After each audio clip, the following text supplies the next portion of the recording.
We're at least 10 games into the season, depending on who you ask. Trends are beginning to emerge, so let's take a look at the official ACWPC national polls. We begin, as always, with Division 3. No changes to the bottom half of this list, but let's run through it anyways. Laverne is hanging on by a thread at number 10. The Leopards dropped 4 straight at the Rare Air tournament, including a 1-goal loss at the hands of Cerritos College. That's a community college out of Los Angeles County. They'll see if they can turn things around at the Biola Mini this weekend. Johns Hopkins claims the 9th spot after a pair of losses to Wagner and the Fordham Rams. The Blue Jays have a 5-5 record on the season so far. MIT had the weekend off. The Engineers remain at the 8th spot. Occidental stays at number 7. They split their weekend homestand with a 10-goal win over Austin College and a 3-goal loss to Westcliff. Whittier had a solid weekend with wins over Austin College and the Beavers of Caltech. They take the number 6 position once again. Cal Lutheran traveled to Colorado and enjoyed some of that rare air everyone's been talking about. They took a 17-9 win over Biola and an overtime win over Augustana College. Cal Lutheran dropped their final 2 games of the weekend to Iona and Air Force. Chapman University also had a bye week. However, the Panthers jumped up 1 in the polls for a 3rd-place tie with Pomona-Pitzer. And speaking of the Sage Hens, Pomona-Pitzer recorded a 19-4 victory over Caltech on Thursday. They'll host the California Golden Bears tomorrow night. Redlands University remains your 2nd-ranked team in Division 3. They have Cal State Fullerton and Biola on their schedule for this upcoming weekend. And the top team in the division is Claremont Mudd Scripps. They'll end their 10-day break with a game against Cal State Fullerton tonight.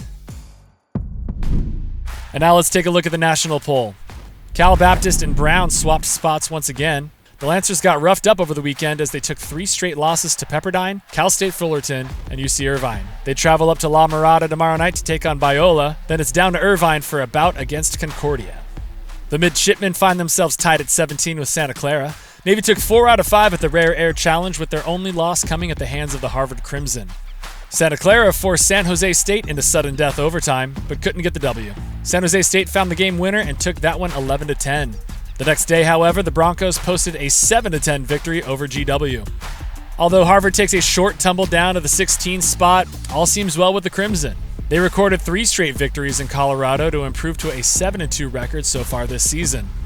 And the inverse may be true for Loyola Marymount University. The Lions are sitting tight at 15 despite dropping 3 over the weekend.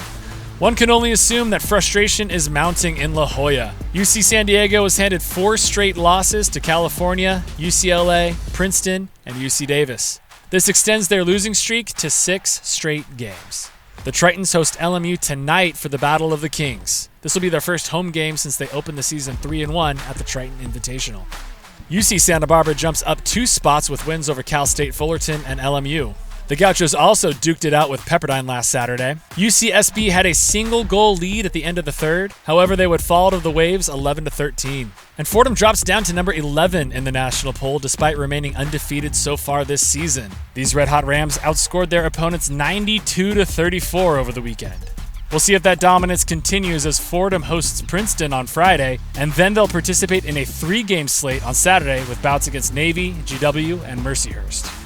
San Jose State goes down a spot as the 3-way tie from last week gets sorted out. And Long Beach State remains your 9th-ranked team after losing 3 out of 4 to Stanford, USC, and Princeton. The Big West WCC clash saw UC Irvine take wins over LMU and Cal Baptist.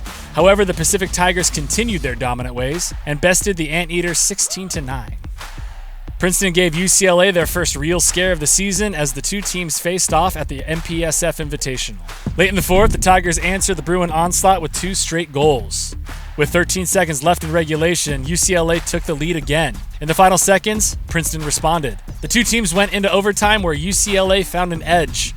The Bruins took this nail-biter 17-16. The Tigers would go on to drop their 2nd game of the weekend to Cal before picking up wins against UC San Diego and Long Beach State.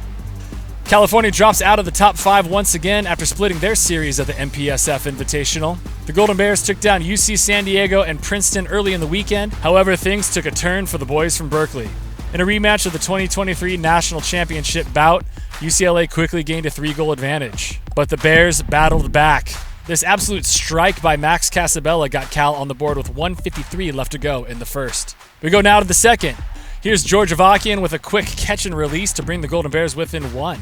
The 2 teams would go back and forth until the Bruins scored 3 straight to end the first half. And California could not catch up The Bruins take this one 12-17. On Sunday, the Golden Bears fell to Stanford in the third-place match by a score of 15-10. Cal would tie the game 3 times in the opening period, but Stanford pitched a shutout in the third and Cal couldn't respond. The Golden Bears will be in SoCal over the next 2 weekends. The Pacific Tigers remained perfect this season after wins over LMU and the Anteaters of Irvine. They remain your 5th-ranked team. Pepperdine holds firm at number 4. The Waves took care of business over the weekend with wins over Cal Baptist, UC Santa Barbara, and Cal State Fullerton. Stanford falls out of the number 2 spot for the first time since the preseason poll. They took 3 out of 4 at the MPSF Invitational. Their only loss came at the hands of the USC Trojans, who bested the Cardinal in overtime. Jackson Painter found the back of the net with 24 seconds left to go in the first overtime period, but USC responded and never looked back. The Trojans claimed a victory 12-11. That wasn't the only come-from-behind overtime victory for your new number 2. USC also battled back against Long Beach State to secure a 13-12 win. The Trojans' only loss this weekend was to UCLA at the MPSF Invite. And the top-ranked team in the nation for the 4th straight week is the University of California at Los Angeles.